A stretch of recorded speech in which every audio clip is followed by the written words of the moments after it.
Paramihan trust na pig-lockdown ngunyan ang munisipyo kan Banwaan in Tiwi Albay, makalis na magpositibo sa RT-PCR test ang tulong empleyado kaini.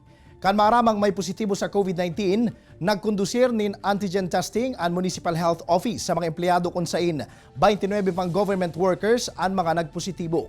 Sigun kay Alkalde Jaime Villanueva, padagosan sa indang pigigibong contact tracing, urog na sa mga nakaibanan kan mga positibong empleyado. Sa presente, naka-home quarantine na ang 29 empleyado, mientras na pigahalat pa ang resulta kan sa indang RT-PCR test.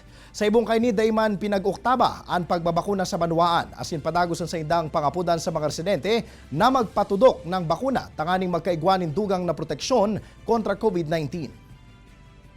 Going tabi ang vaccination activity, pero ang gabos na nagmamangon yan duman sa vaccination center, gabos ito